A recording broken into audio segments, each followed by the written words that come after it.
陈娘，就这儿了。王宅，哼，好一个王宅！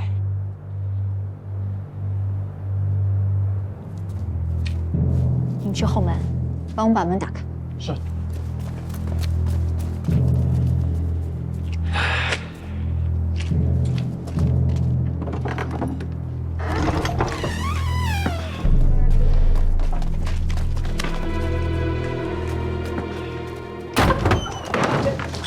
谁呀？什么人？啊！这个自丑逼鬼，还有没有我？来！王老爷，好大的威风啊！真娘，正身，你们怎么来苏州了？不来苏州，怎么知道我们李家出了个王老爷呀？把他给我带下去！啊！哎，放肆！你们眼中可还有尊长？我可是你们姑父啊！要是让你春花姑姑知道了，她可饶不了你们！我呸！还敢提春花姑姑？李德才，你吃穿用度全靠李家，可你去忘恩负义，倒卖生妻。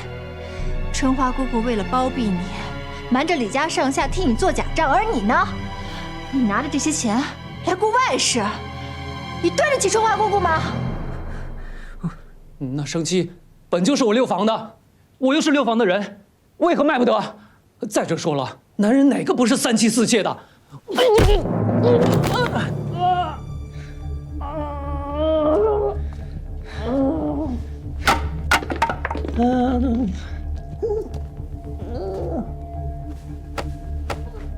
抬起头！李德才，你是不是觉得春花姑姑会为了润哥一直容忍你？还是你觉得我没有你倒卖生妻的罪证？告诉你，像你这样的人就应该被打折了手，赶出李家，送到官府去法办你。那个时候，春花姑姑离了你，文会将你的罪行公之于众，苏徽两地的墨业谁还敢用你？我倒要看看那个时候你还怎么活！真娘，真娘，姑父错了，你就看在春花姑姑的面子上，饶了姑父这一回，给我一个改过自新的机会。拖下去，拖下去！是。直接拉回徽州。哎呀，真娘，真娘，啊，这是我六房的耻辱。真娘，你消消气，挨了这一下，他该长长记性。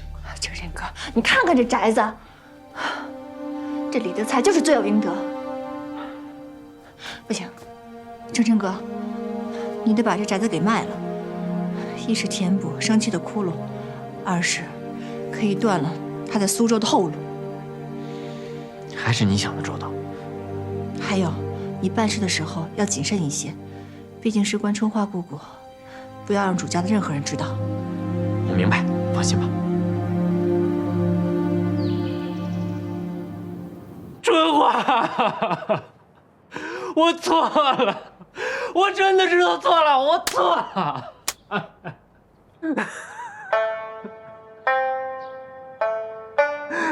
德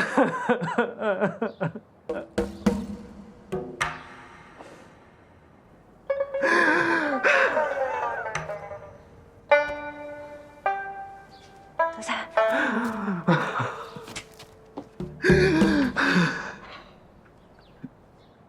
过去的事情就让它过去吧。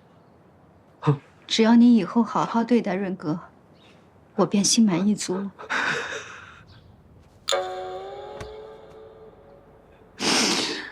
有妻如此，夫复何求？钟儿，我午后便回一趟李宅，我向七婶辞去我在磨坊的一切事务，回来专心的陪你还有润哥，可好？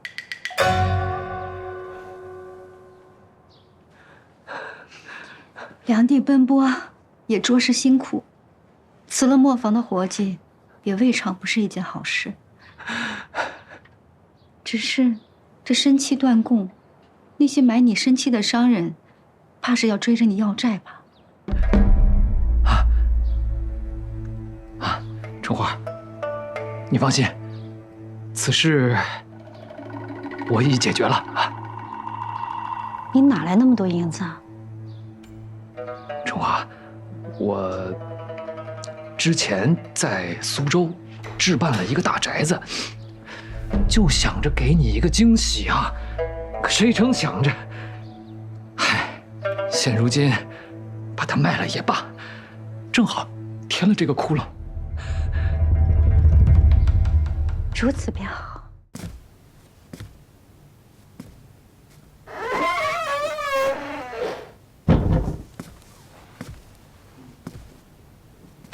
四嫂，突然叫德才来，所谓何事啊？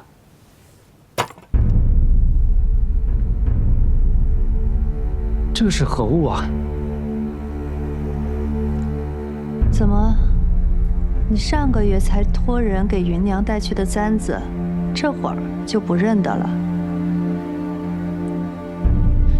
四嫂，这簪子怎么会在你手里？你还有脸问我呀？当着三哥和春花的面，装得人模人样，转过头就又去寻你那外室母子，还把人给养了起来。我若把这簪子给三哥，皮都能给你揭下一层来吧。四嫂饶命啊！四嫂饶命啊！若是把这个事给说出去，哪还有我的活路啊？都是那个李真，若不是他，我怎会在李家活得人不像人，鬼不像鬼？既然你这么恨他，我就给你个机会，只要你有胆量、有能耐，帮我做一件事，我保证让他从此滚出李家。这我哪有那个胆量，哪有那个能耐呀？此事若成，我不光在徽州给你寻一处房子，把你那外室母子接来，让你们团聚，还能给你造一个好机会，让你在李家人面前露个脸，往后谁也不会小瞧了你。将来，你想在李家成事，也不是什么难事儿。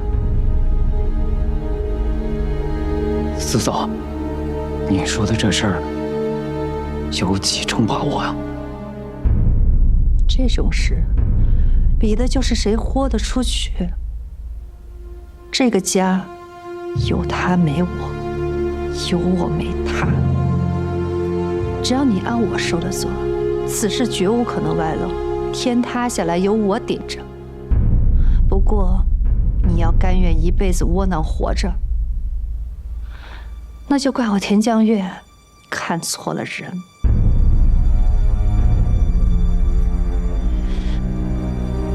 从春花到李景东，整日防我就跟防贼一样。我也是个男人呐，我这辈子要是这么活着，那还有什么意思？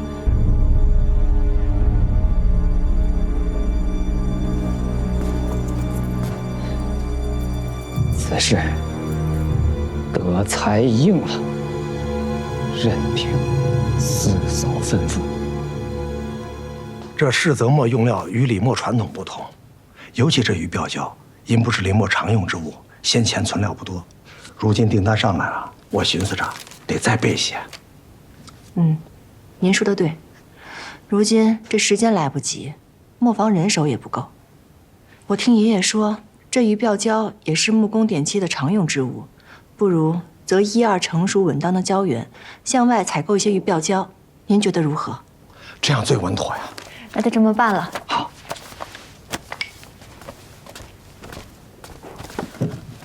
春花姑姑，您怎么来了？姑姑，这是松萝茶，您尝尝。哎，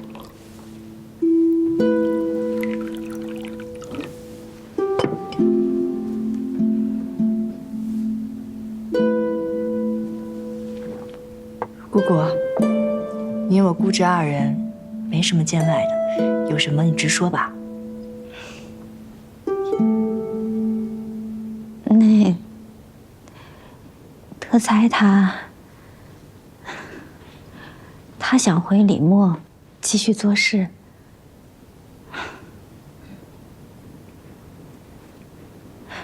真娘，你别误会，我知道你心里的顾忌，我也没有真的原谅他。他找我来找你说情，我犹豫了很久。我也不想给你再添麻烦。可自打上次事件之后，我冷眼看着他，确实老实乖顺了不少。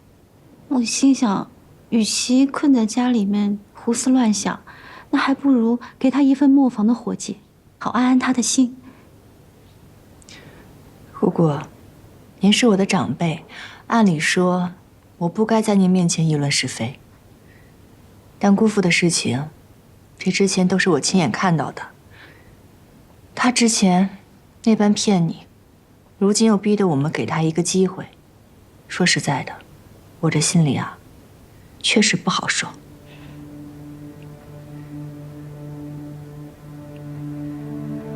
我又何尝不憋屈呢？可德才到底是润哥的爹，我不忍心润哥看着他爹成日困在家里，就这么窝窝囊囊的活着。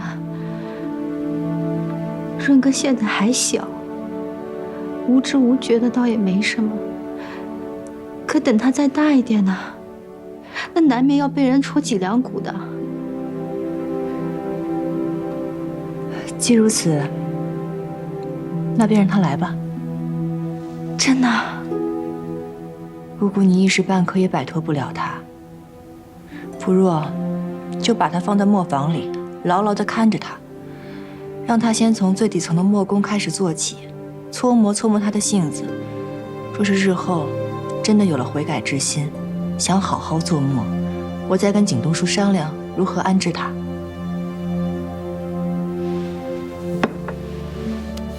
谢谢你，真娘。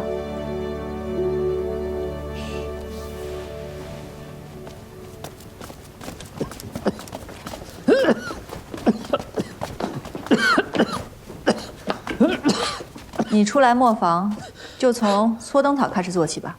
如今这磨坊制磨，灯草用量也大，你在这里挨不着烟熏，倒也用不着费多大的力气。真娘，这个活儿对我来说是不是多少有那么点儿大材小用了？你看我去帮着和磨，要不我去管库房也行。在磨坊，你应当叫我真掌事。既然春花姑姑把你托给了我，那进了磨坊，一切都要按照我的规矩来才行。磨坊干活要耐得住性子，你在这里搓灯草，正好也把你贪心不足、左顾右盼的性子好好的磨一磨。这磨好了，日后制磨的每一步，我愿意带你一一进入。可若是被我发现你有一丝的异心，别说是磨坊，整个李家都不会给你留一处余地。姑父，我说的话，你可听明白了？那这活儿你是干得了，还是干不了？干得了，当然干得了。真掌事教训的是，我李德才，若是再负春花，再有异心，我天打雷劈，我不得好死。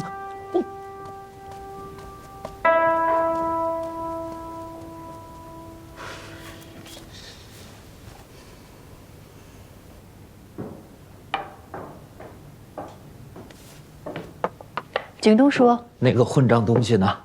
啊！放心吧，景东叔，眼下安排他去搓灯草了。好。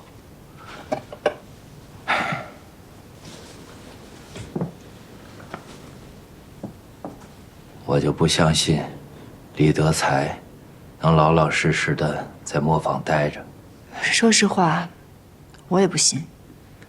但与其整日这样担心，不如就把他放在磨坊里，牢牢地看着他。陈娘，这本来是六房的家务事，又给你添麻烦了。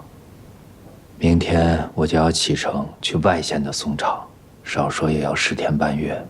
家里和磨坊，你就多操心啊。景东叔放心吧，真娘自当尽力，外线辛苦，还望保重。高二，哎，这是我和甄长士选出来的交商，你去跑一趟，让他们尽快把鱼标交送过来。好嘞，那我去了。哎。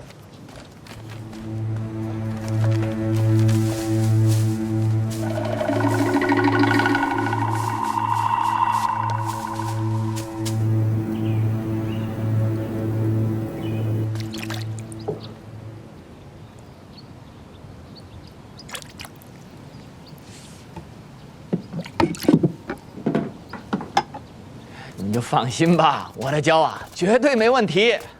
哎，这怎么又验一遍呀？验一遍有什么问题吗？没问题，没问题。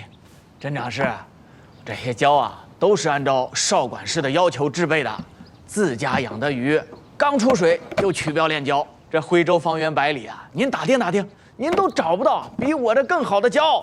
掌柜有所不知，我们李墨收胶呀，向来是一桶不漏，总要交替查验，我们才安心，不是？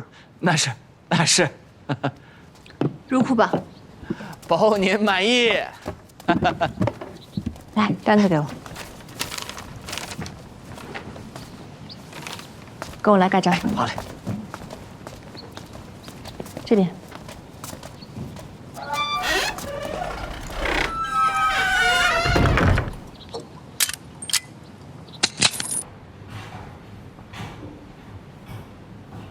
大家再加把子力气啊！口糟其实还不错。小凤，你这墨得和匀啊，再使把子劲儿啊！甄娘，这墨估计得合上一夜，你要不回去睡会儿，早上再来验收。哎，不行啊，我不踏实，我还是跟你们一起吧。今年雨季来的早一些，这胶放不住。各位，辛苦大家啊，得连夜赶工了，劳烦大家再使点劲儿。这里的气氛实在难闻，你待在这也是等，要不你进里边去，好了我叫你。行，那我先进去待会儿，一会儿来替你。好，辛苦了，哲真哥。放心。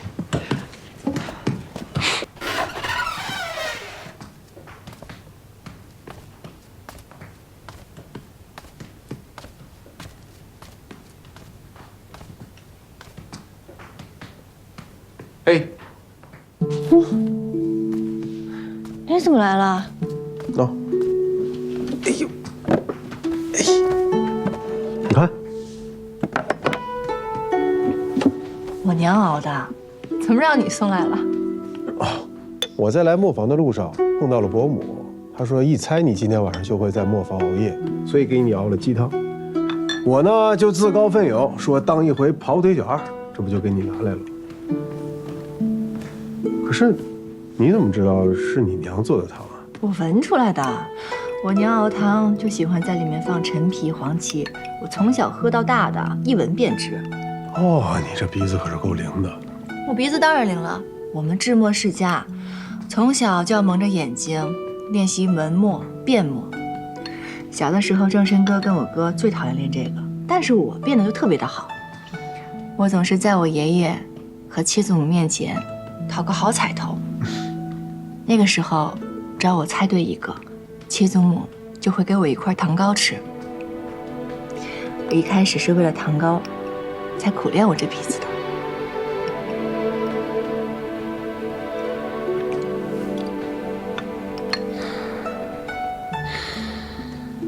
等七祖母醒了以后，我就把一元墨和世泽墨拿去给她看看，到时候再向她讨2块糖糕吃。之前呢有七言古墨和福锦墨，现在又有一元墨和世泽墨，我相信你将来会做出更多更好的墨来，到时候七老夫人全都可以看得到。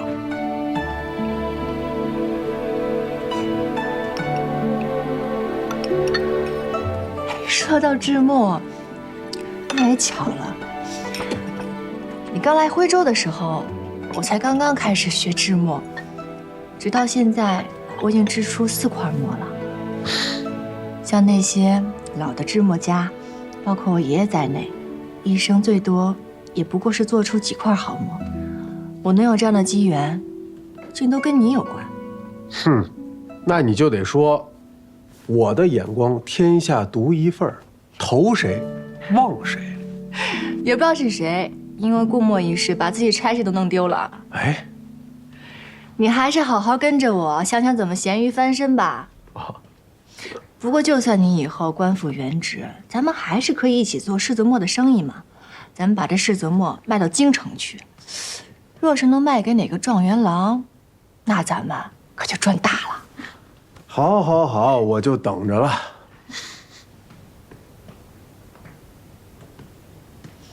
嗯，什么味道？哎，啊！大家快停下！快停下！统统停下！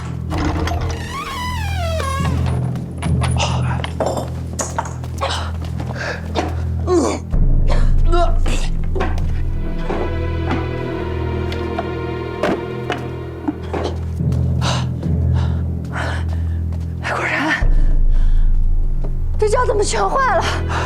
亲娘，我看了，牛皮胶还好，就这鱼鳔胶，这玩意儿最怕受潮，是不是下雨弄的呀？这跟雨不碍事的，况且这些墙壁都混了防潮的花胶，纵使是地面反潮，一夜之间也不至于此。这些胶在进库前都是我跟少管事一一查过的，怎么会突然变质了？这门锁也没有问题，我检查过了，没有被人破坏，而且上一次是我跟少管事一起锁的。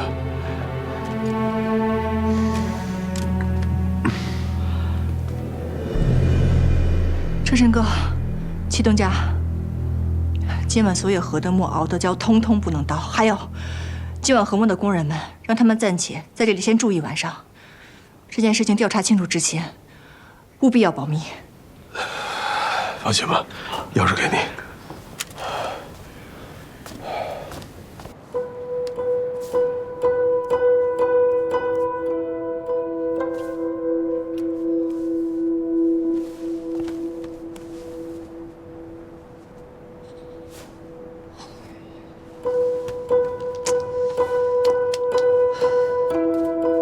这可了不得了呀！世泽墨那边还等着咱们交货呢。镇长室，咱们可得赶紧想个办法，及时补救啊！如何补救，就不劳辜负您费心了。我自会想办法查清的。胶是你验的，单子是你签的，还要怎么查？难道查是谁伪造了你的字迹，还是谁给你下了蛊？胶是我验的，在入库之前没有任何问题。对，是我与镇长室一起验的，胶送来时质量过关，只能是入库后有人做了手脚。这事情得好好查清楚才行。没错，我也看见了。那就查一查，都谁有库房的钥匙，岂不就真相大白了吗？库房的钥匙，我与少管事还有景东说，各自有1把，那不就得了？大嫂啊，咱们家行事历来公正，如今3哥不在，这里只有您能做主。真丫头掌事啊，明显能力不足，依我看，就应该先撤了她的掌事权。蒋玉，再来看看这窟窿捅得有多大，该怎么补。四叔母，事情没有查清楚之前，掌事权我是不会交出来的。真娘，大伯娘，眼下首要之事是理清真相，把原材料补齐，将这批世泽墨赶出来。为了这批墨，我也不能往后撤。待交了墨，若真的查出是我的疏忽，不用大家说，我自己回到七祖母面前请罪。真娘，如果重新做墨的话，还来得及吗？立刻补救总是能赶的。好，我平日在这个家里说话一直也是没什么分量，可今日三哥也不在，这个家里好歹总得有个男人出来撑撑腰，这事情才好商量，不是？你不要说这些旁的，你有话直说。德才，有什么话想说，单说无妨。这几日我是听说，自打咱们家用了挖掘出来的松脂油做墨这件事情传开了之后，各地都有效仿，做得好的呢也有那么几家。恰巧我与这几家的掌事都还算是相识，眼下时间紧迫呀，何不让我去走上一趟，将这些与世泽墨相仿的墨买回来一批，以解燃眉之急呀。这好像也是个法子。姑父已经卸了跑商的差事，没有想到如今对外头的消息还依旧是灵通的很呢。这也是没办法的办法呀。大嫂，若是您觉着这个法子可行的话，那您就支我一些银两。哦，对了，以我现在这个身份去跟人家谈，怕是有不妥。这事若是要谈成，还请真掌事暂借我名印用上几日。姑父今磨坊不到半个月的时间，这灯草没有搓出几根，原来心思都放在这方面了。我今儿就把话撂在这儿了。如今李家掌事的人是我李真，你想要的钱一分没有，掌家名印更是想都别想。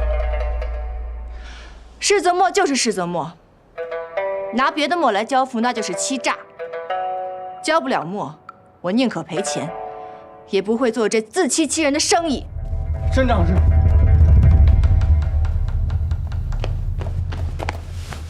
沈掌事，张术士带着学政来磨坊了。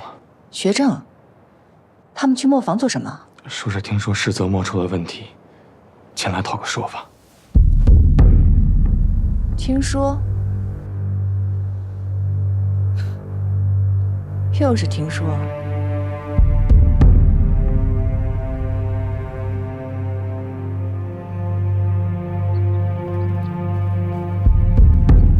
甄掌事，您来了。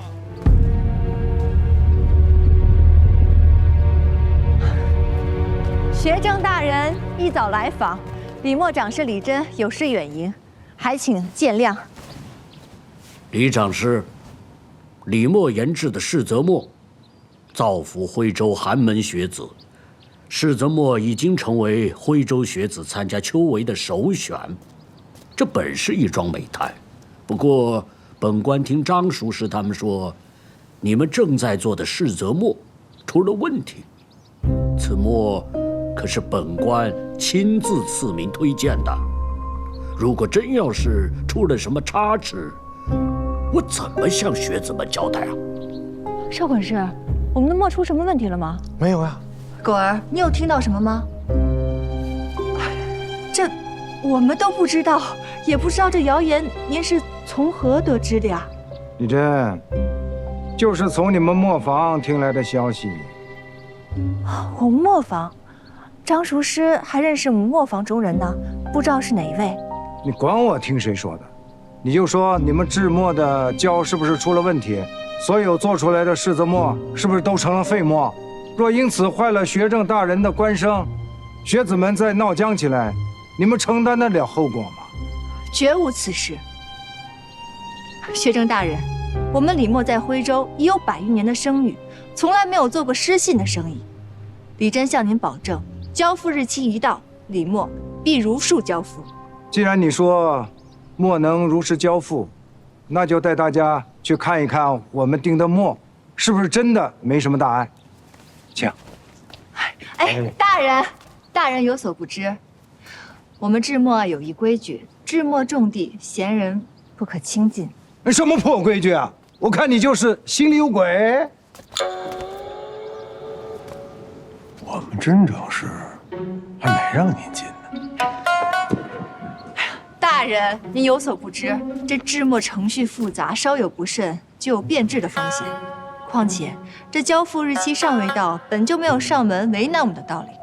若是强行进入了，这墨真坏了，那到时候我如何向学政大人您交代呀？这若是学子们都闹起来，到时候是去找学政大人闹，还是去找张叔师您闹呢？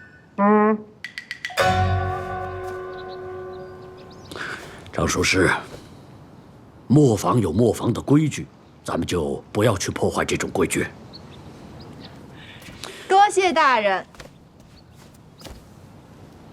秋闱大事，不得儿戏，还请尔等好自为之，别让我为难。李真明白，恭送大人。恭送大人。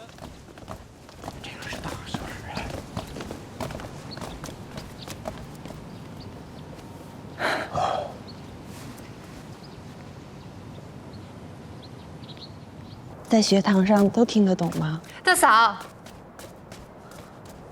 我有话想跟您说。什么事儿啊？您到底什么打算呀？我听说那丫头连学政都敢骗，今日是唬过去了，可是将来万一交不上货呢？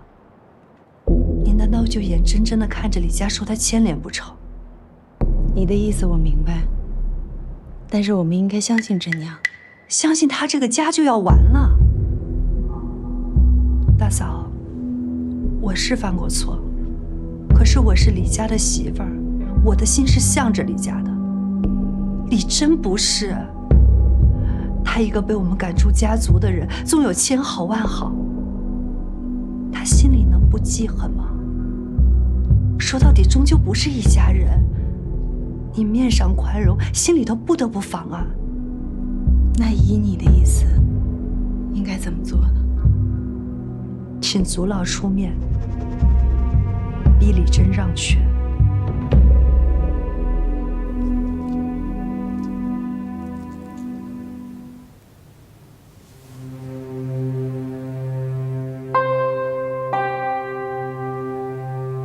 眼下时间紧迫呀，何不让我去走上一趟，将这些与世泽墨相仿的墨买回来一批，以解燃眉之急呀。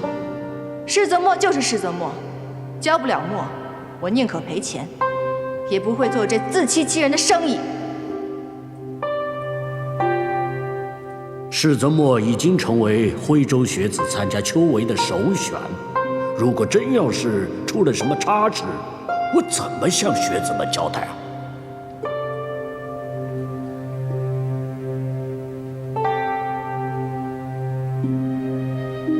娘，你别担心，哪怕这笔订单真的要赔钱，只要我有手有脚，就能像甄姐姐那样，从给别的磨坊烧烟开始，一点一点把李家再挣回来。好孩子，你现在最重要的就是好好念书，其他的事情你都不用管，啊？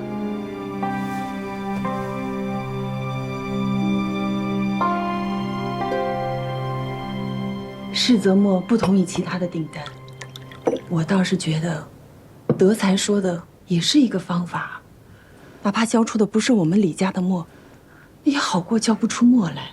学政大人的话你也听到了，如果真的交不出墨，影响了秋闱，那是要坐牢的。大伯娘，您想想，我们磨坊刚出事儿，这李德才就有了全套的对策。先说要收墨，之后又说要交银子，甚至还要我们掌家明印。这磨坊戚东家看得牢牢的，绝不会走漏任何的消息。可是这转眼学政就来了，您仔细想一想，这一切绝对跟李德才有关。你的意思，这些都是德才搞的鬼？没错。这怎么可能？他哪有那个胆子？就算他一个人不行，这背后肯定还有其他的人。你说的对，该查的我们一定要查。可是现在最重要的是交墨，交墨，你知道吗？现在唯一的方法就是德才出的这个主意，你为什么不愿意试试呢？大伯娘，我跟您说了这么多，您怎么还听不明白啊？我若是真的听了李德才的，那咱们李家就真的完了。真娘啊，你是不相信他，还是怕别人动了你掌事的位置？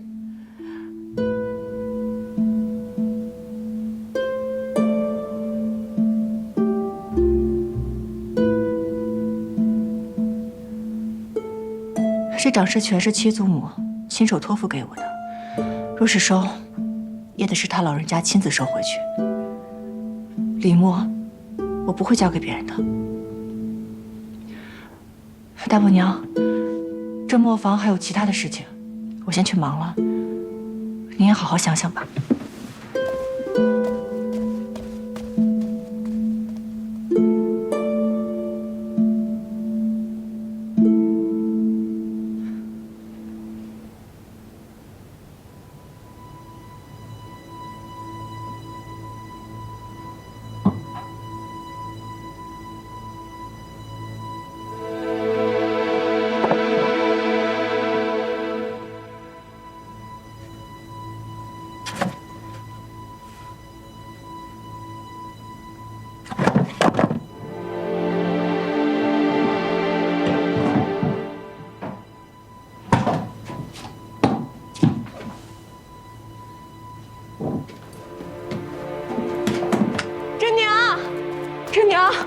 我这家是怎么回事了？不好了，大伯娘把李氏族老都请过来了，现在让你回主家去回话。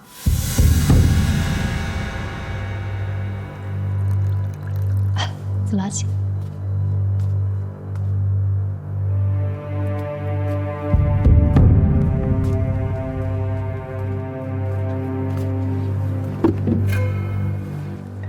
真娘见过诸位族老。齐老夫人病重，家中无长辈坐镇，你竟捅出这么大的篓子来。要不是孙氏告知我，恐怕李默毁在你的手上，也未可知。为李默长远计，你把长家名印交出来吧。真娘刚刚来此，就受到族老们一顿数落，也容真娘为自己分辨几句。如今余交一事，我已查明，还请各位族老明断。狗儿，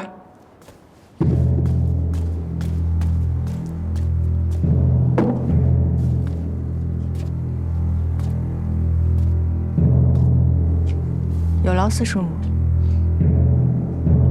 这，多谢四叔母。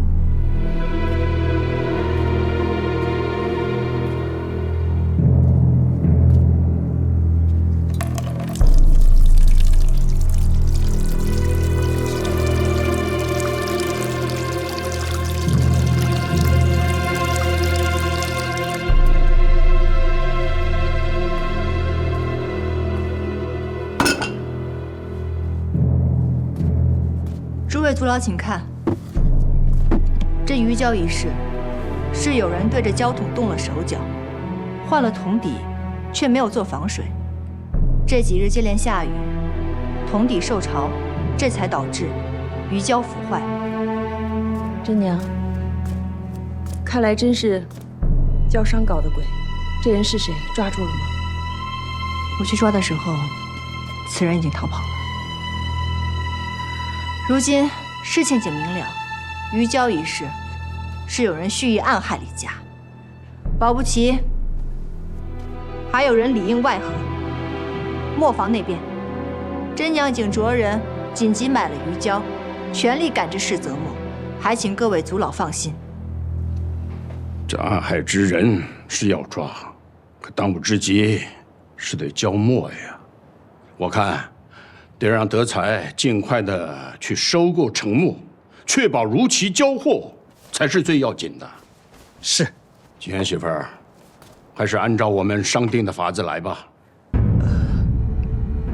大伯娘，现在最重要的就是要交墨。真娘，不如你就先交出来。大伯娘，收墨无异于饮鸩止渴，后患无穷。这长家名印，我是断不会交的。果不其然，这个李真真是有眼不进，冥顽不灵。苏老莫生气，李真年轻，他不知道事情轻重。我想他不愿意交出名印，是因为他信不过李德才。媳妇儿倒是有一个法子，不如让李真将名印交给大嫂，由大嫂和德才一同去收墨。既可以服众，也可以解了眼前的燃眉之急。正是啊，德才学墨也不过几日，况且又是入赘进了李家，真娘不信我，也是正常。但是，若大嫂能一同前去，此事定当更加稳妥呀。我觉得这法子可行。景言媳妇宅心仁厚，在戚老夫人身边最久，正是你来办。德才，你辅佐一下。是。李德才，我真是给你脸了是不是？我不信你，难道你自己不知道为什么吗？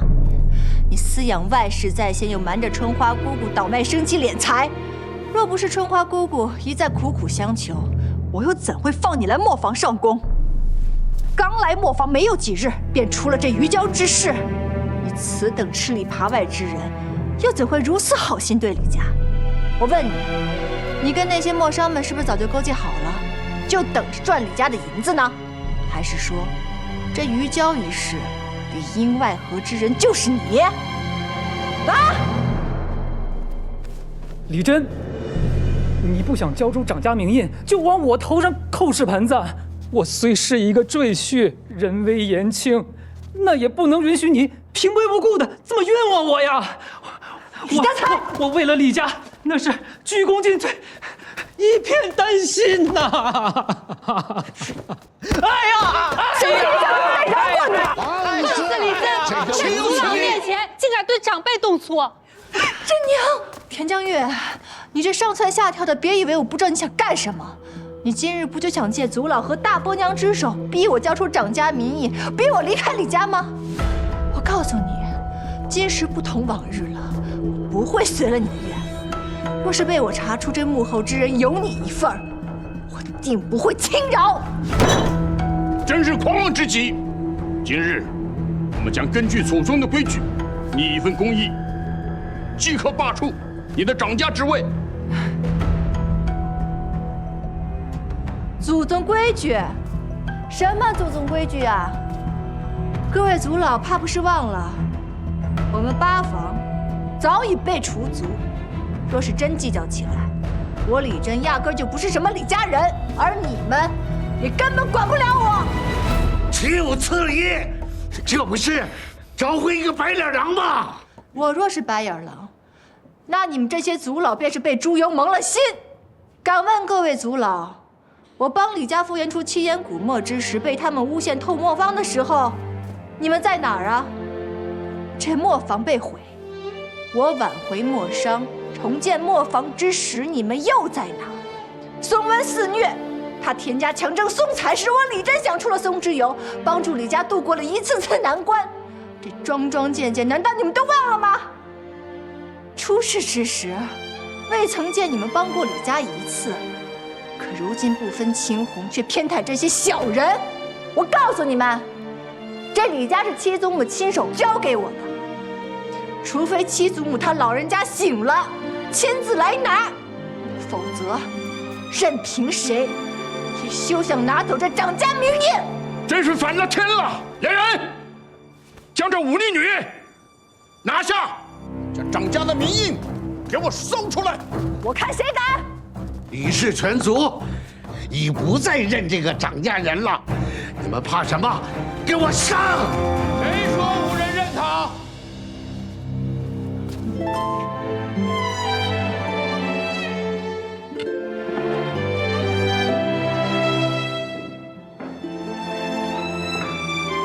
景东叔，你回来了。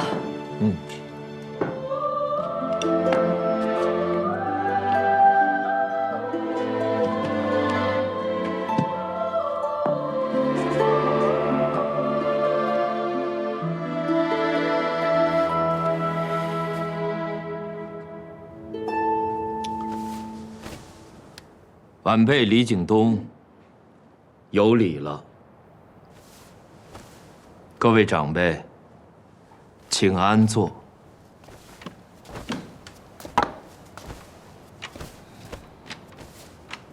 我李家六房长子李景东，在这儿和诸位长辈表个态。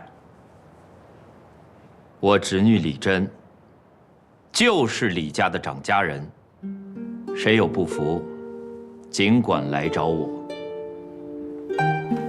三哥，你忘了你的腿了吗？李珍一个被除族的人，你怎么能为他撑腰呢？是啊，他一个除了族的人，每天为李家殚精竭虑，几次挽救李家于水火。可你们呢？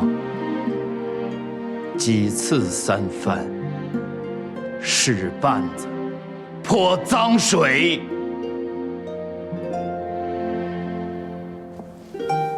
各位长辈，我侄女李珍，我可以一力担保，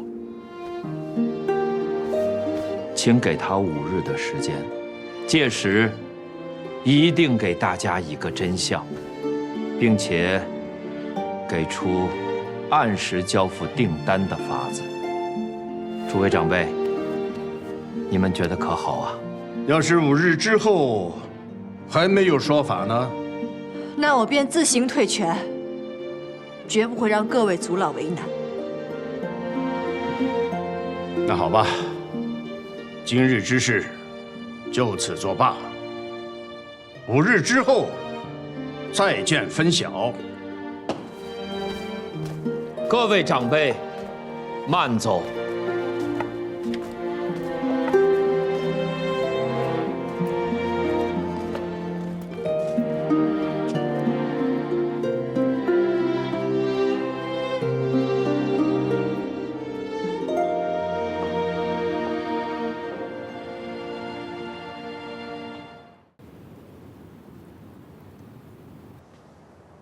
景东叔，您今日在族老面前帮我说话，朕娘谢谢您。哎，不用不用，啊，我回来晚了，白白让你受了一顿委屈，快坐坐啊。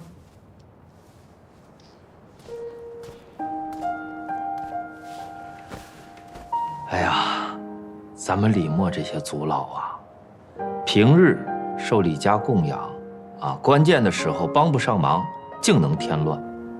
不瞒你说，我年轻的时候没少顶撞他们。今天我要是在，他们这个门都进不来。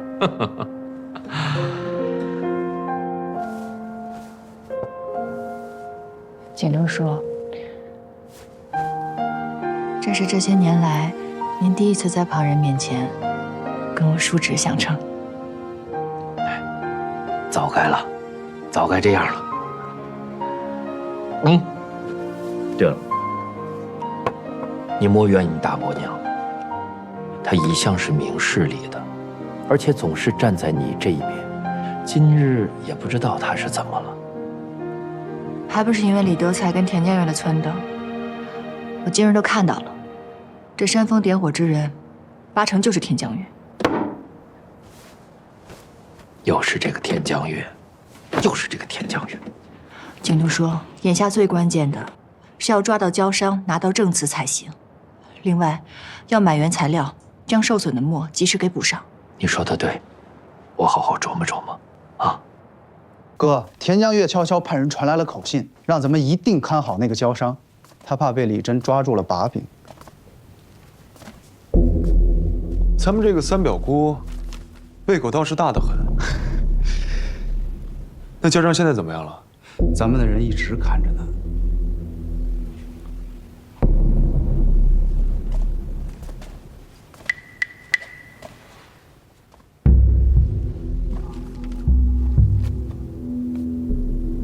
本人给我撤了。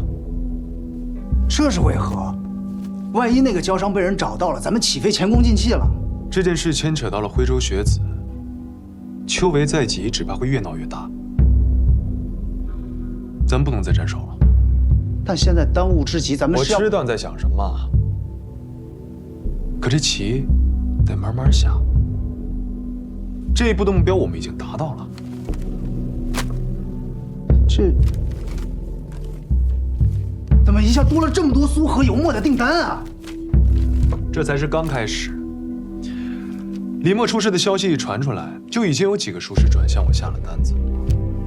我早已让人买断了市面上现成的玉胶，李默到了交付之期，必定无墨可交。到了那时，咱们的苏和油墨可就不是现在这个价格。好筹谋啊，哥，好筹谋！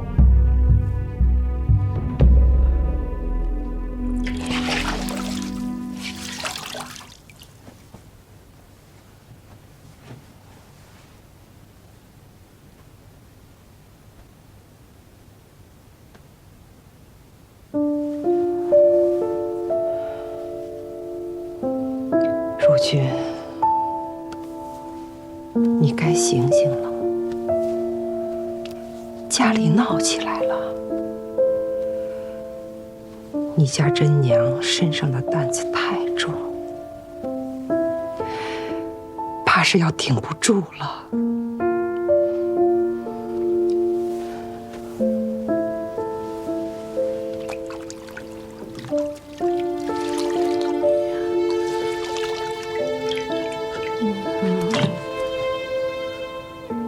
如君。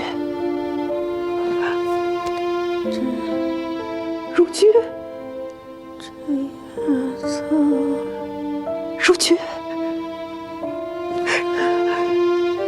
你可醒了？如君，哎呀，你可醒了！花儿，这么晚了，你要带我去哪儿啊？大娘，你别问了，你就快点跟我走啊！走，哎。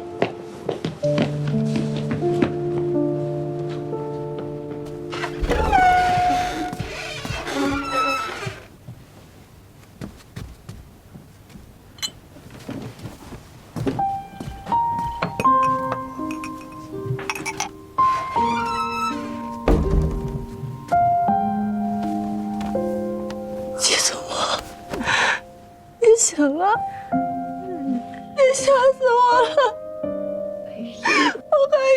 我还以为你醒不来了呢。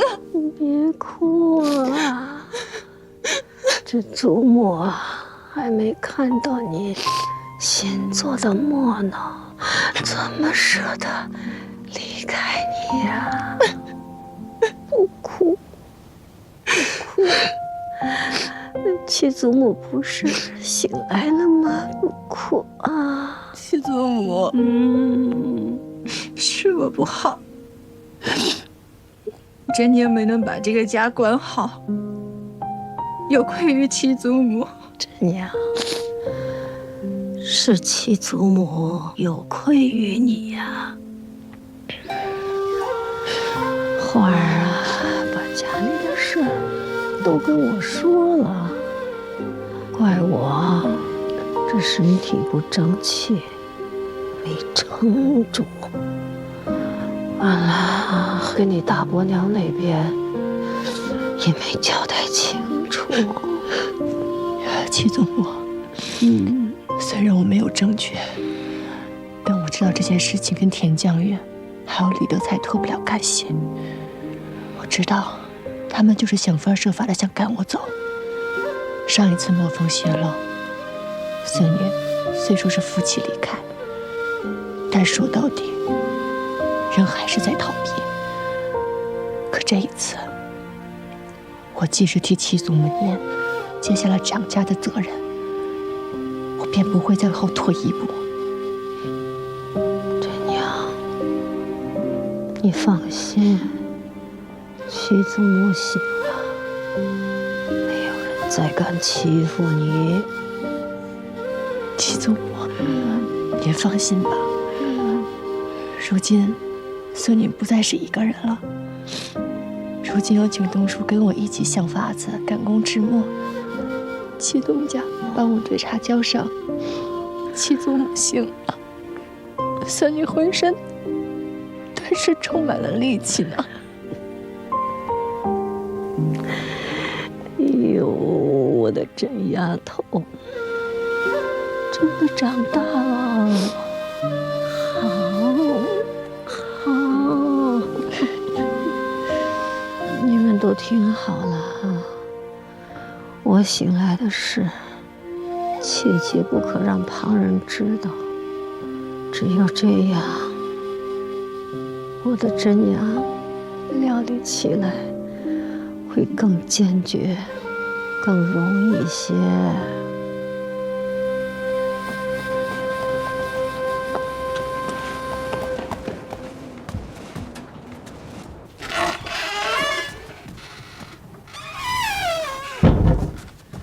李德才，我不是说这几天别见面了吗？四嫂啊，那田家大少爷一大早可就收到信了，可是到现在都还是音信全无啊！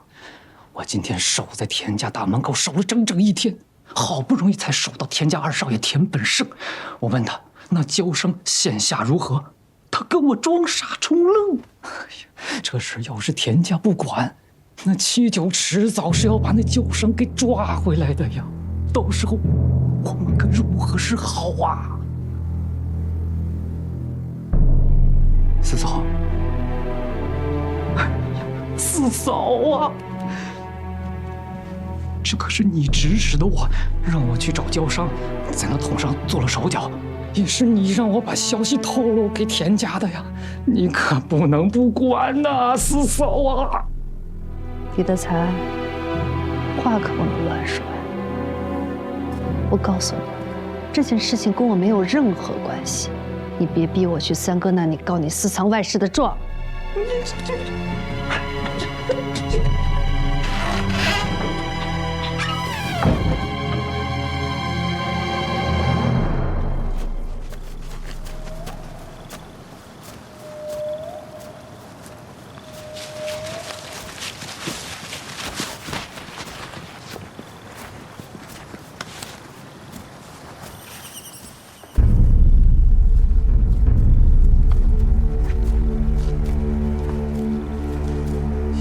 祁东家，你怎么在这里啊？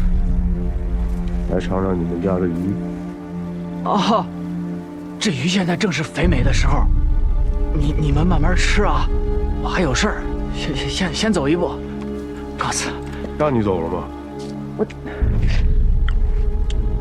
鱼是不错，但是你们家的鱼胶有猫腻。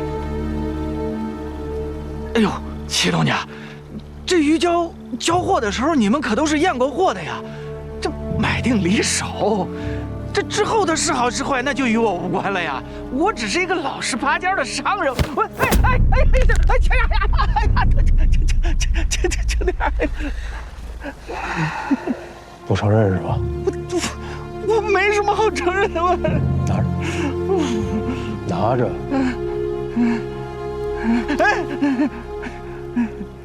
尝尝我烤的火候怎么样？吃完就可以走了。吃完就能走了？啊，好，我吃。我走了。轻点，大哥呀！接一声。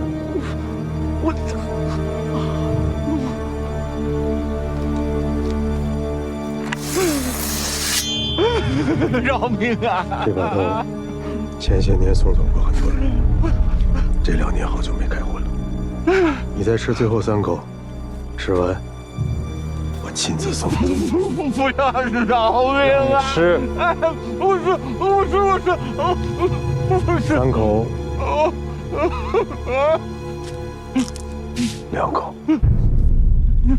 不要啊！我说了，我全都说，祁东家，我全都说，你就饶了我。这就对了。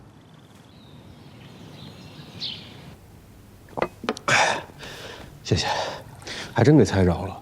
这个焦商呢，为了看自己的鱼，偷偷的跑回来，让我们抓了个正着，已经给了狗儿，让他关起来。可问到了什么？他说这李德才早在1个多月之前就给他许下了好多银子，而且还有李家磨坊鱼胶供应单子10年。看来这李德才早就打定了主意，要逼我谢权，好拿捏李家。但是此人雕花有余，城府不足，他既在明处，必定有人在暗处筹谋。是，而且还查到了一件事情，他在苏州的外室被人悄悄地带回了徽州，而操办这件事情的人就是田本昌。田本昌对李家早就是怀恨在心，必定是要反扑。可是以他自己难以精确地找到李德才这号无耻小人，这李德才跟田本昌之间的那个人，才是真正的策划者。谁？除了我那位四叔母，还能有谁呢？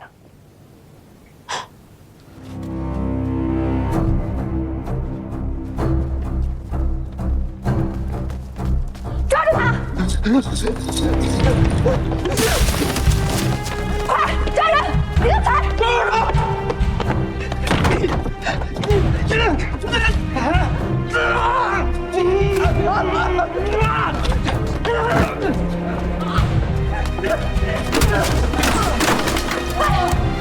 没什么，李德才去前院啊！去前院抓他！快！起来！挪开！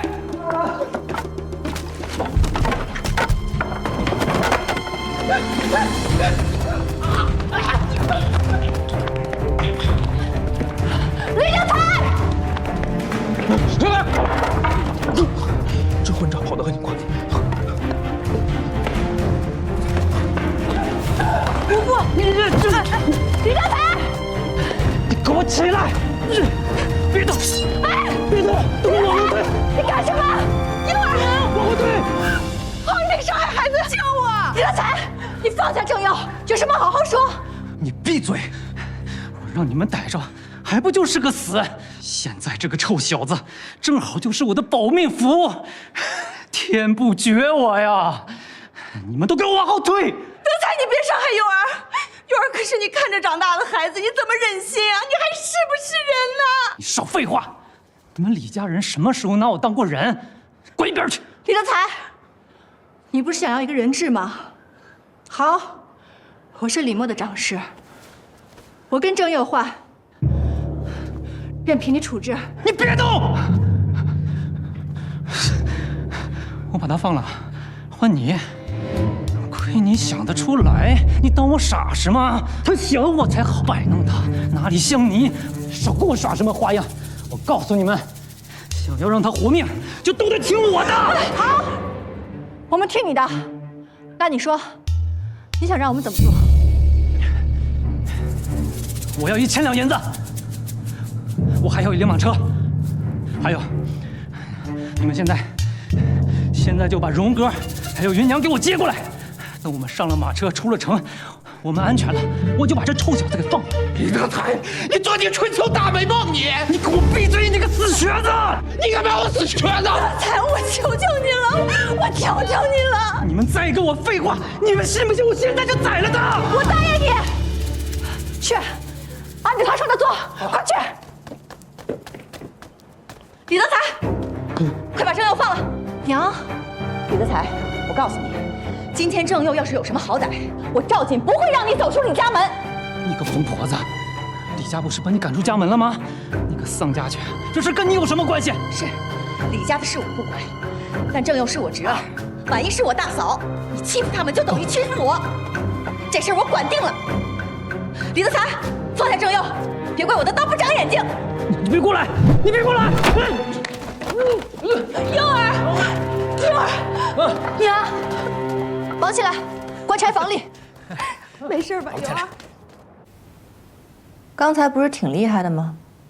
怎么，这时候不嚷嚷了？李德才，我劝你在我动手之前，赶紧老老实实的招供。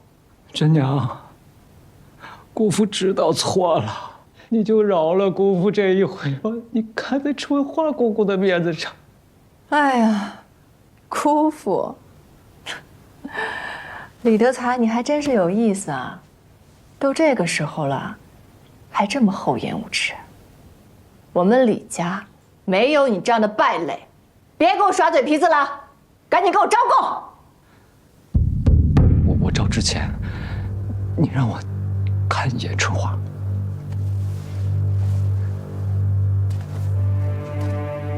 你是不是觉得今天春花姑姑还会来救你啊？我告诉你，李德才，你死了这条心吧。李真，你个小娘皮，你凭什么审我？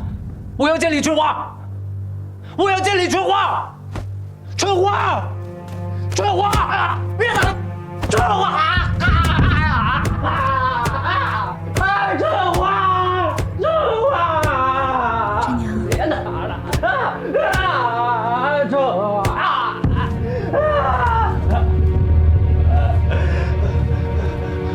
春花，春花啊！你可来了，春花，我知道错了，我这回真的知道错了。春花，你救救我，你给我求求情，你不看在我的面子上，你看在润哥的面子上啊，春花。李德才，你根本就不配做润哥的爹。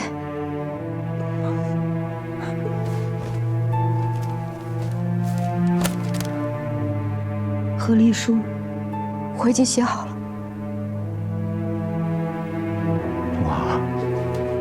春花，春花，真娘，该怎么处置就怎么处置吧，不必看我的面子。春花，春花你别走，春花，春花，李春花。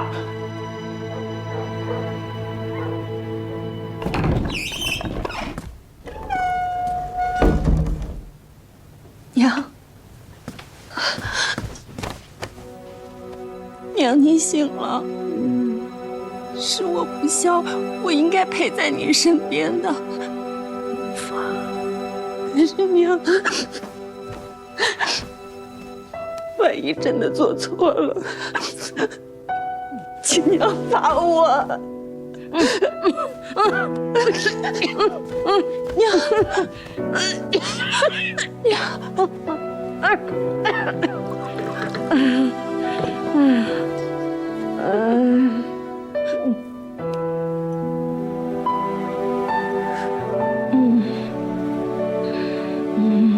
好些没有娘。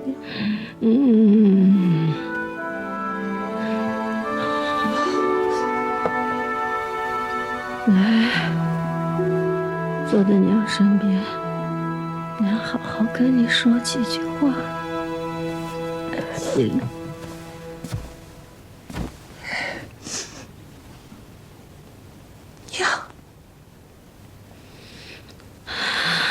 这件事里，我也是有责任的。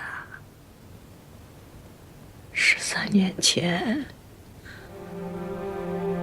八房是在我手上被出租的。当时迫于形势，我不得不做出这样的决定啊。如今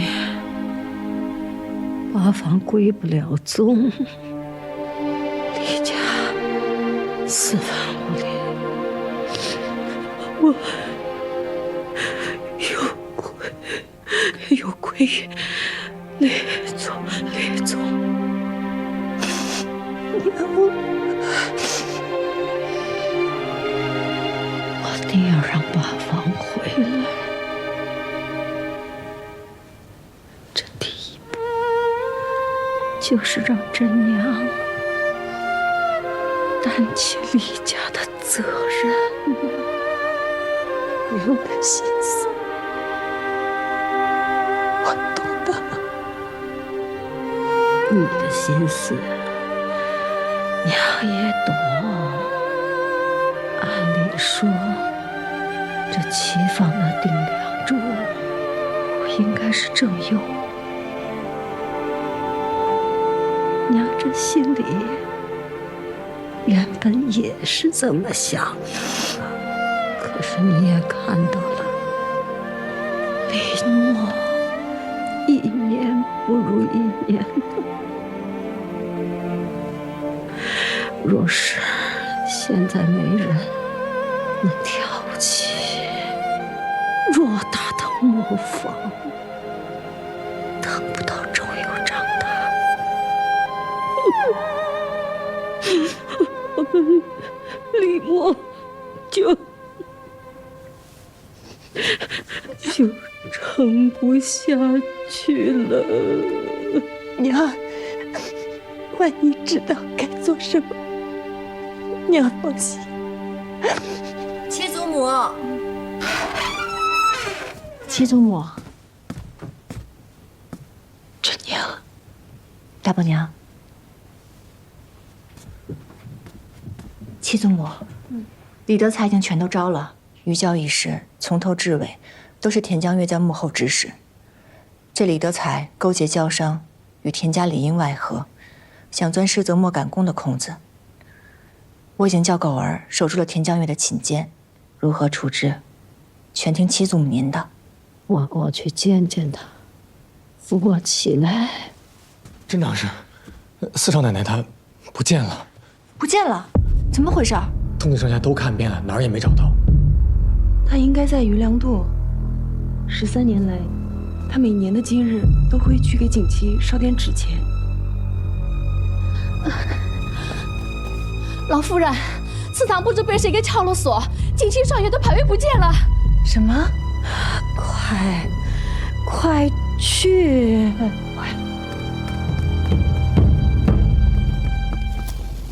姐琪，今天的秋天好冷好冷啊！我夜里睡觉的时候，手脚冻得冰凉冰凉的。以前你都会帮我把汤婆子灌好，把被子掖好了再上床。你什么时候再回来帮我暖一暖？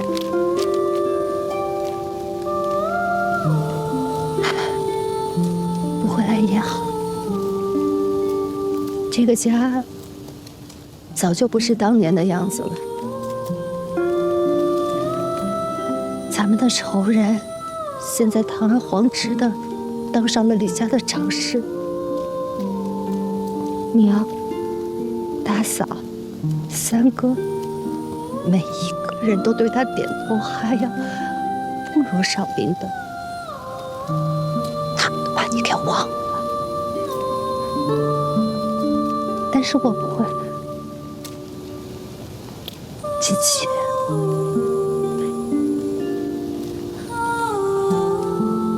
我这就去找你，你等着我。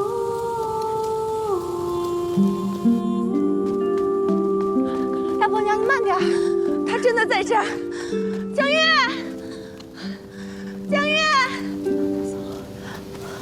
你别过来，你别过来！江月，站住，站住！你们再过来我就跳下去了！别过来，别过来！我们不过去，不过去。江月，江月，我不过去，你别干傻事儿好吗？娘她老人家醒了，她没看见你，想着你会来这儿，让我们过来接你回去。她有话要跟你说，咱们回家好不好？大嫂，你也不必哄我，在娘的心里，狗儿，告诉人家我来了，走走走。啊！李家、李默哪一个不比他的亲生儿子要重要？镇长是，祁东家来了。他做出了损害李家的事儿。好，论家规族律，又有哪一条能饶了我？与其跪在祠堂里头，被你们这些虚伪至极的人审判，求你们一丝怜悯。倒不如今日，江月。我便跟锦旗去了。江月，你别干傻事儿，大嫂求你了。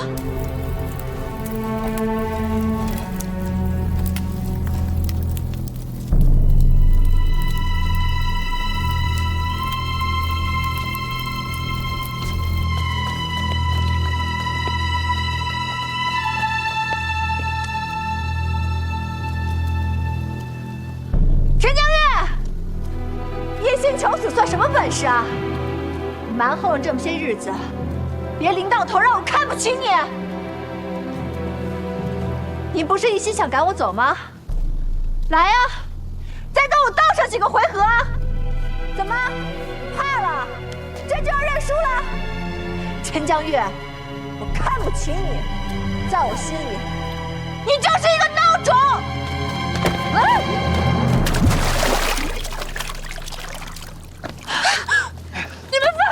果儿，姐姐，冷静点！姐姐，你们放开我！你们放开我！你放开我！你让我去找姐姐，姐姐，哎呀，姐姐，姐姐。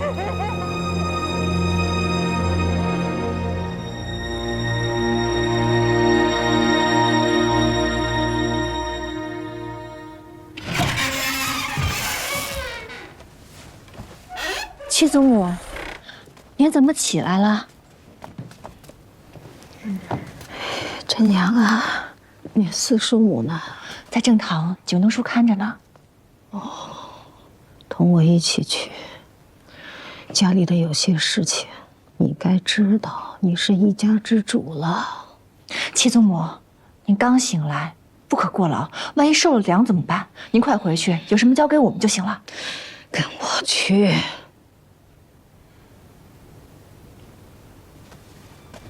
李心东，你就是一个懦夫，你无能。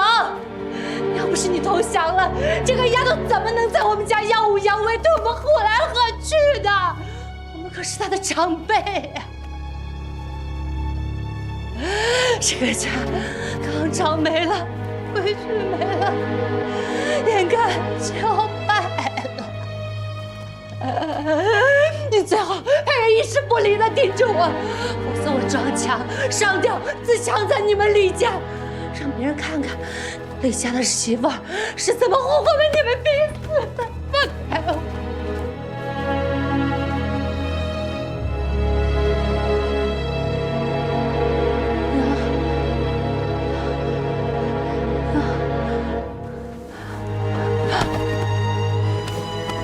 真娘留下景东夫妇安语，各回房去吧。下人们都退到门后。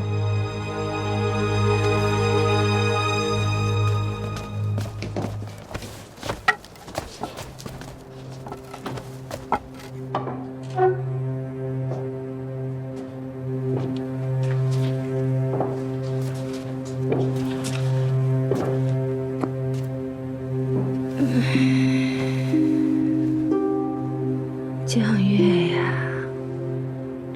我听说锦旗的牌位没了，你不要担心，我已经派人去找好的木头，再打一个新的。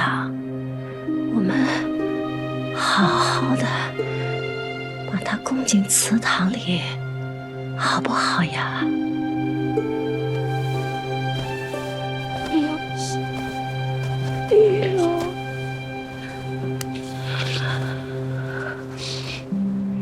你这个做娘的，这个时候想起了锦旗，想起了你的儿子，害死他的凶手就站在您的身后呢。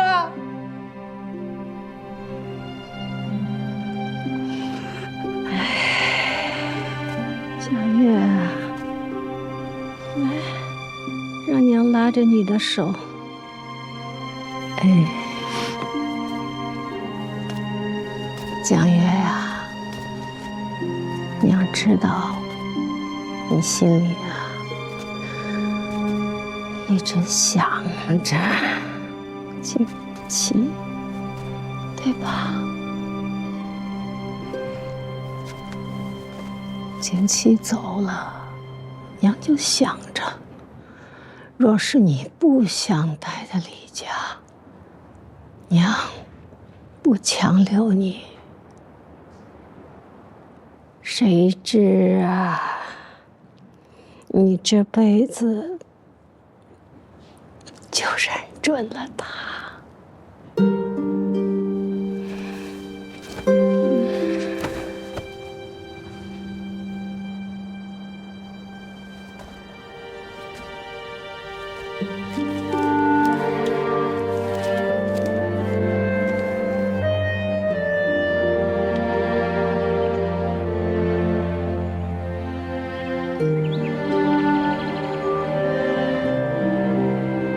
刚才你向花生娘娘求了什么？可否说与为父听听。何必问得这般仔细呢？无非是一些寻常的心愿吧。你的心愿自然也是我的心愿，快说与我听听，我好记在心里。其实也没什么特别的，就是希望日后咱们有了子嗣，一家人能够平安喜乐，岁岁年年和睦美满。佳悦，你放心，只要我在这个家一日，就不会让你受委屈。我会护你一辈子周全，让你跟孩子过上好日子。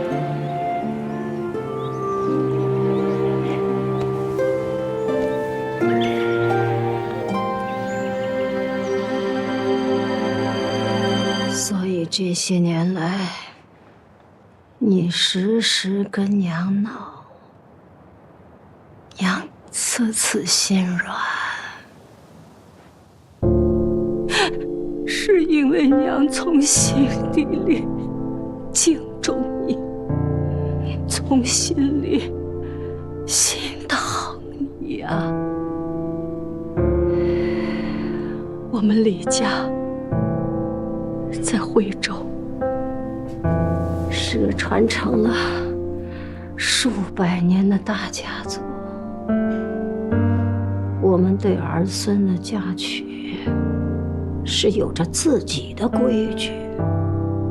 景元早逝，我们齐房是嫡宗，而我的景妻是要继承这份家业的。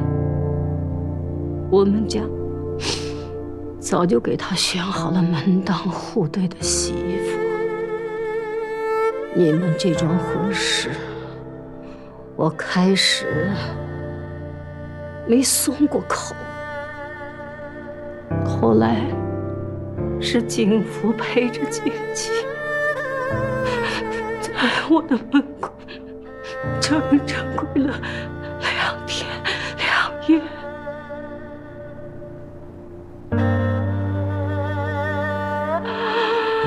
我这个当娘的才心软。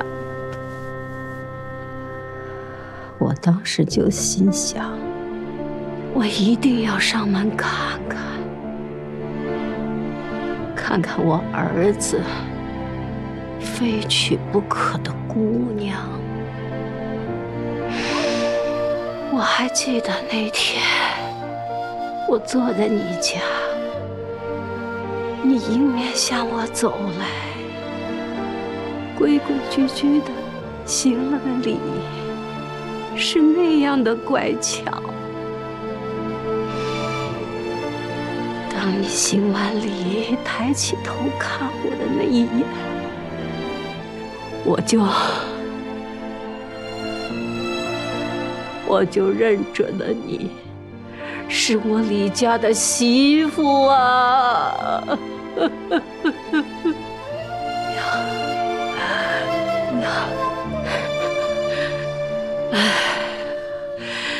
你和景琦在一起，山盟海誓，轰轰烈烈的。可不到半年，景琦撒手而去。景元还给他的媳妇儿留下一个儿子，可我的景琦呢？江玉，娘就是想问你，你这辈子到底是景琦对不住你，还是我们李家对不住你呀？娘，这么些年，我就是靠着心里的这点恨，才活到现在。那你告诉我，你到底是在恨八房，还是在恨你自己呀？新媳妇过门，心比天高啊！整天撺着这景琦冒头，你还逼着景琦去争抢护送顾墨上京的差事。景琦被你逼得无奈之下，私下里找着了我，这我才定下了心思，安排兄弟3人一起上京。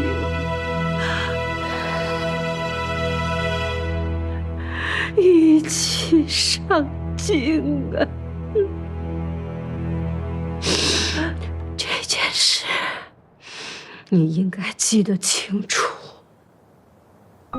不是我，不是我，不是我，不是我，我没有，我没有，我没有你。你看看你自己，这些年都把你琢磨成什么样了？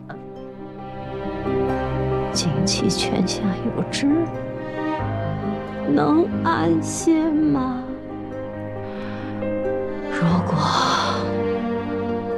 我在你心里还是你的娘，那就应该放下你所有的恨，往后好好过日子吧。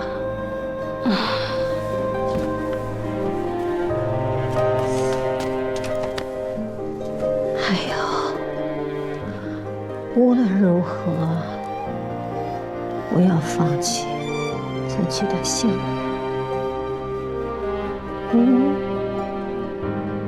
真娘，你如今是当家人了，此事你来定夺。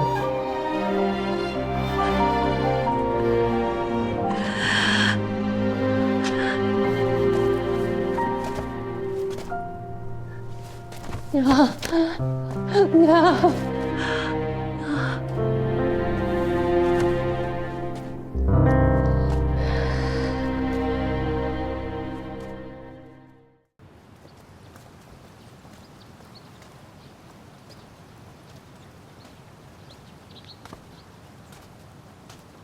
娘，您怎么在这儿？天凉了，娘来迎迎你。是不是还在想你四叔母的事啊？娘，我应该继续恨田江月，对不对？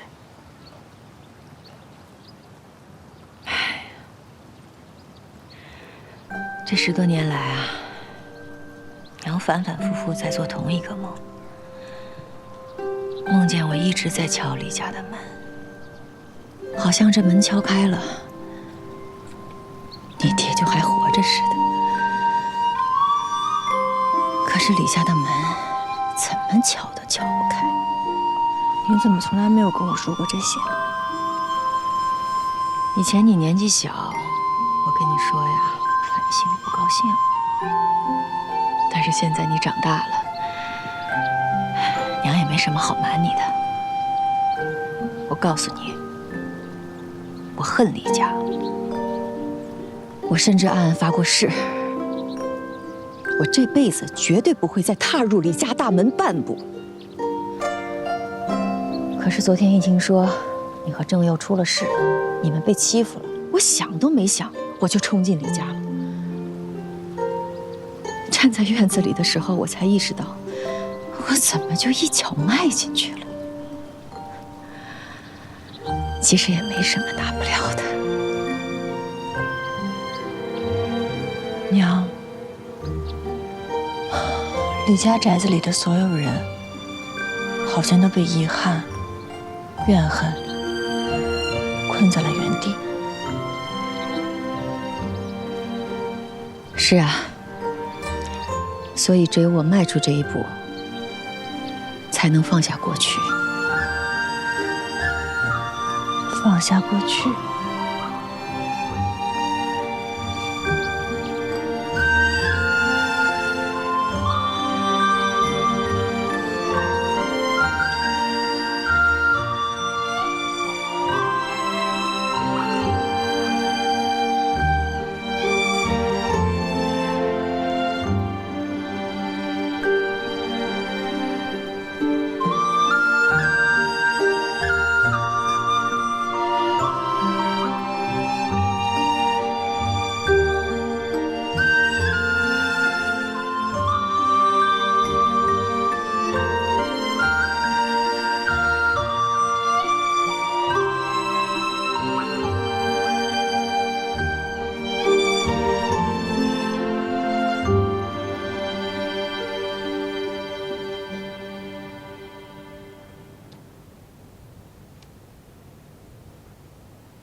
说吧，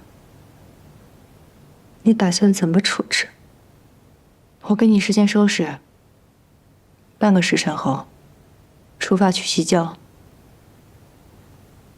你为什么不趁这个机会将我彻底踩死？你不是最恨我的吗？是，我是恨你，但我不想再继续恨下去了。你揣着恨，一直活到现在，可曾快乐过一日？四叔母，我要继续向前走了，往后的日子你也保重。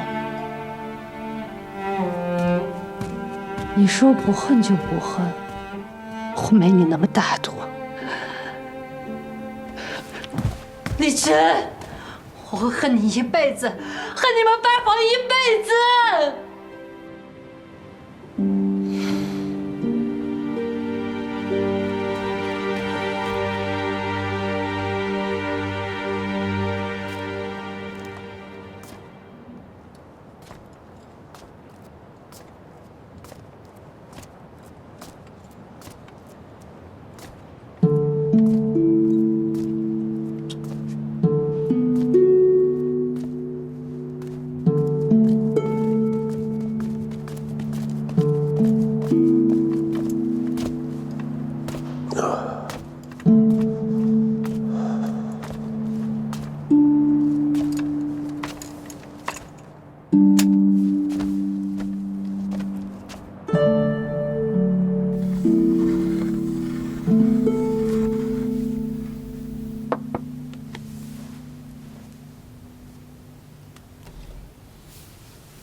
这不就是世泽墨吗？这并非是世泽墨，啊？下墨迅速，墨色光润黑亮，笔势顺畅，墨骨出澄，品质的确与世泽墨无异。莫非这是世泽墨制成的载荷墨？载荷墨，载荷之法那倒是常听常见呢，但是既名为载荷，那就是有很多的局限。能把这载荷墨做得跟新墨一样，那更是难上加难。真娘，你是怎么做到的？这以往的载荷墨都是把废墨里的废胶尽量的蒸剂出来，再加上新胶做成一个新的墨。可是这新胶跟旧墨难以相融合，所以会导致墨脆弱易裂。可若是将这废墨中的废胶稍留一些作为引子，用此来醒墨，那做出来的载荷墨便与新墨的品质无异。有趣，有趣。既如此，邵管事，我们这批新订单就用载荷墨交付，快让工人们去赶工啊！镇长室，东家，八爷，这载荷墨虽然成了，但毕竟也耽搁了些时日。就算咱们日夜赶工，怕也不能在时限内全数交货呀。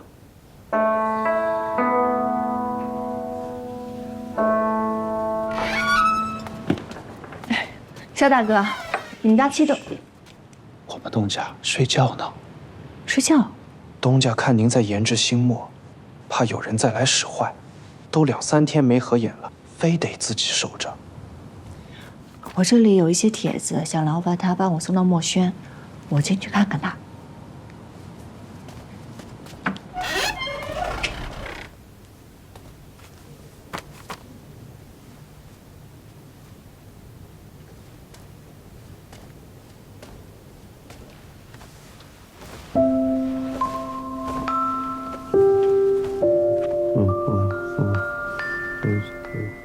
说什么？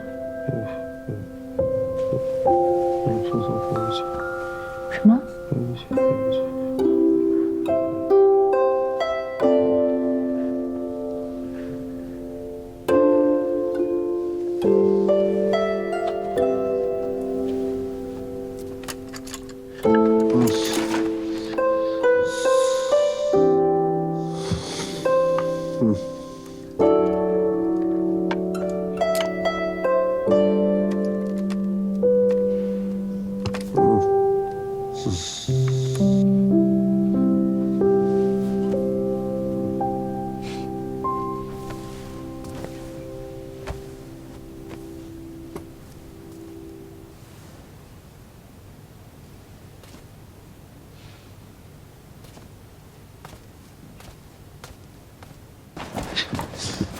哎，哥，李默的伙计说李真做出了载荷墨呀。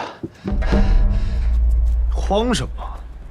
载荷墨又不是什么了不得的技艺，不过是把用不了的沉墨拿出来翻翻新，做出来的墨也只能算是勉强能用。不是，那些墨工说他们家载荷墨的品质和新墨无异，甚至还更好些。这怎么可能？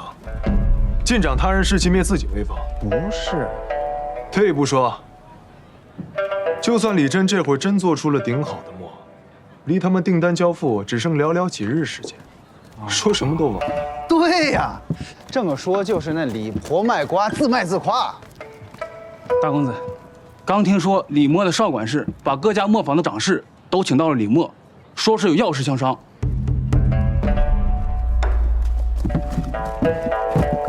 盯着。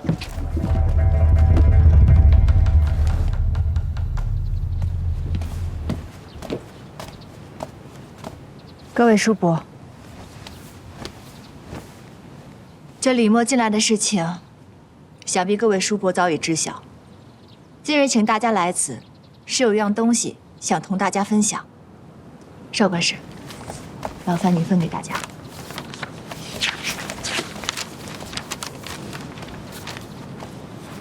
这是载荷墨墨方。没错，丫头，这墨方你改良过？三爷爷慧眼如炬。大家难道不觉得奇怪吗？如此珍贵的方子，李家为何要公开？田家小儿，你给我滚出去，否则我打断你的腿！田大少爷还真是不请自来啊！田少爷说的没错，真娘确实有事，有求于各位叔伯。丫头，尽管开口。真娘想用此方换各家磨坊及工人5日使用权，借5日使用权，协助真娘载荷世泽墨。李真啊，李真，你可真是好算计，白用人家5日磨坊来生产你李家的墨，这得让各家损失多少银钱啊！只借我们的磨坊用5日，可这载荷墨的法子，却能让我们磨坊里的旧墨、废墨重见天日。哎，这买卖划不划算，大家心里应该很清楚啊！三爷此言差矣，就拿我田家磨坊来算，这1日里生产的苏和油墨，少说能挣50两银子呢。笑话！我们卖1挺墨，本分分的赚个2成的利润。倒是你田家的苏和油墨，成本本就昂贵，顶着供墨之名，定价更是高了成本的5倍不止，其中更是有1成利润直接进了墨商和书生们的口袋。此前书院的强制用墨的不正之风，也都是你们田家惹出来的。谁家开门做生意不为利啊？我田墨上上下下那么多墨工要养家糊口，我当然有责任让大家过上好日子啊！哎呀，真是有意思，有意思。田少爷不请自来也就罢了，还非要赶这儿挨上一顿骂，岂不是得不偿失？感谢各位叔伯的仗义之言。真娘也有句肺腑之言：这墨方乃是各家磨坊立身之本，向不外传也是理所应当。但真娘想，若是墨守成规，那最终会自困手脚。如今李默公开的载荷磨坊，确实是为解燃眉之急，但同时，真娘也想借此一举，破门户之见，开风气之先，助力我们徽墨再现繁荣景象。说得好。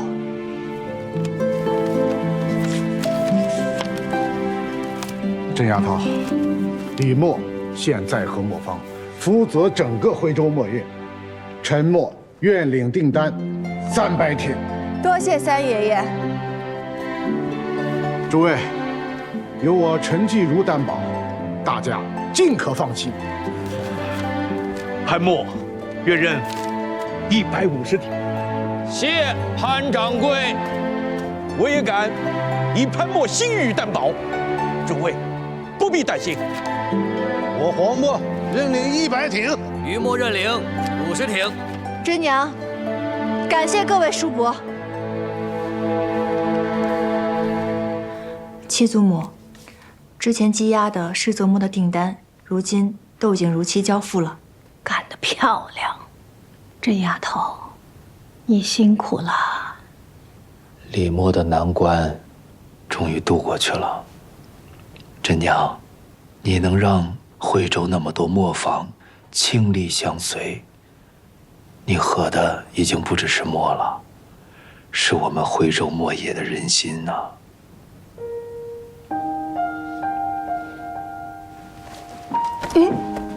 这丫头，你这是要干嘛呀？七祖母，此番波折，皆是因为孙女的疏忽，我没能将这个家长好，让李家散了人心，让田家钻了空子，险些酿成大祸。我有负于七祖母的嘱托，今日我便将这名印还与七祖母，卸下内宅与磨坊的掌事权。真丫头，你站起来，站起来，七祖母有话要跟你说。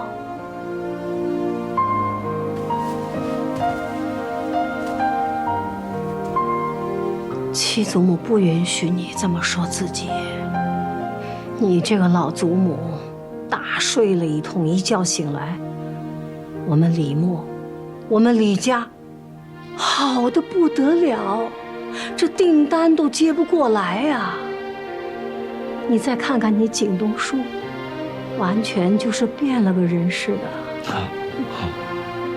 文会那边说起真掌事，那是无人不晓，无人不服啊！这可都是你自己的努力，打开了这个局面呐。可如果不是我掌这个家，便不会勾起四叔母的恨。还有那个李德才，也是我一时心软，将他放进了磨坊，才给了他可乘之机。这丫头啊，这人心呐，都是有皱褶的。可你是个坦荡之人，没有那些曲曲绕绕的，做人直接，处事真诚。七祖母只需提醒你一点，以后遇到事情要多思那么1寸便可。真娘知道了。这祖母的身体自己知道，要想恢复如初，那是不能了。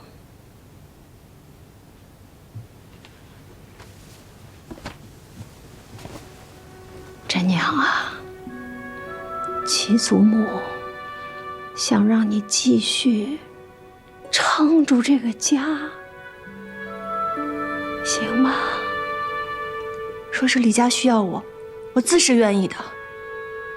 只是掌事一职内有大伯娘，外有景东叔，我也不好再霸着不放了。真娘，此次李默能化险为夷，主要是你的功劳。景东叔替李家谢谢你了，所以这个掌事必须由你来做。景东叔半辈子犯了无数的错，我是无颜做这个掌事了。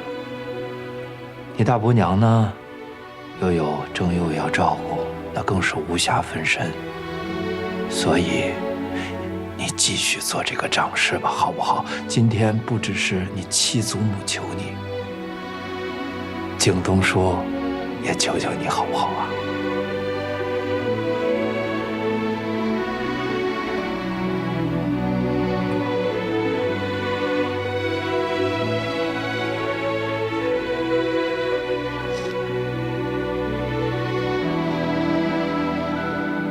既然七祖母和景都叔如此信任我，那我便继续做下去。